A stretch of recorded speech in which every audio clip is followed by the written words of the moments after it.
Assalamualaikum warahmatullahi wabarakatuh. Perkenalkan, nama saya Aditya Dijandra dari Prodi Pendidikan Olahraga STK PGRI Bangkalan. Di sini saya akan menyimpulkan materi di pertemuan 1 metodologi penelitian.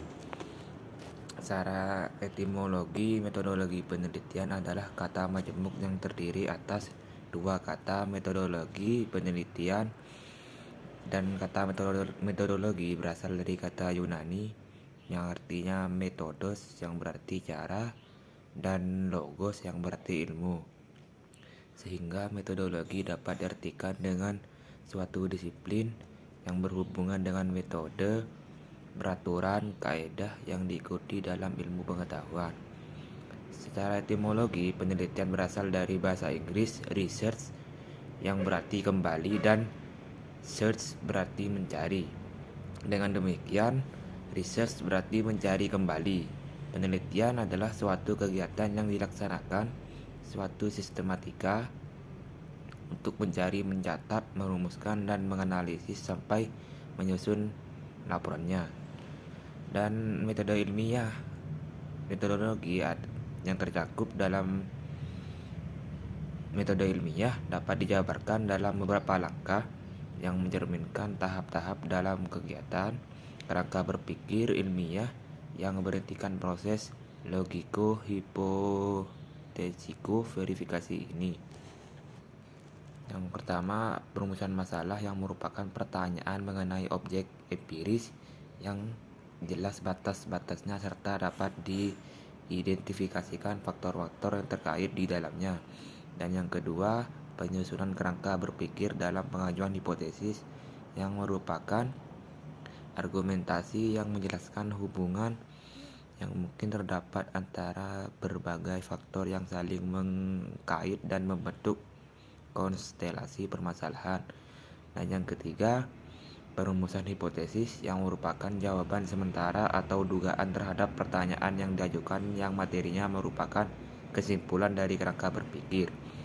Dan yang keempat, pengajuan hipotesis yang merupakan pengumpulan fakta-fakta yang relevan dengan hipotesis yang diajukan untuk memperlihatkan apakah terdapat fakta-fakta yang mendukung hipotesis tersebut atau tidak. Dan yang kelima, penarikan kesimpulan yang merupakan penilaian apakah sebuah hipotesis yang diajukan itu ditolak atau diterima.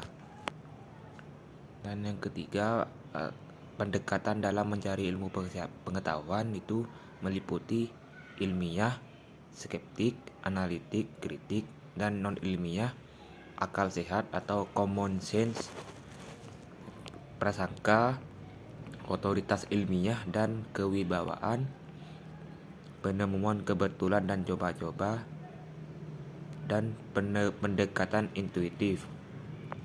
Langkah ini dapat melalui proses yang cepat tanpa disadari atau terpikir lebih dulu.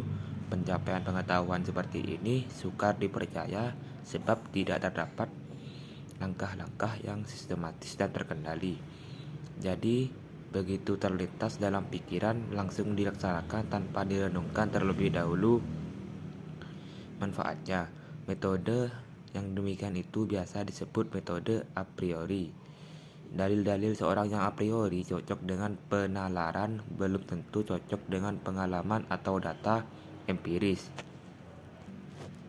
Dan penarikan kesimpulan yang merupakan penilaian apakah sebuah hipotesis yang diajukan itu ditolak atau terima sekiranya dalam proses pengujian terdapat fakta yang cukup mendukung hipotesis, maka hipotesis itu diterima. Sebaliknya, sekiranya dalam proses pengujian tidak terdapat fakta yang cukup mendukung hipotesis, maka hipotesis itu ditolak.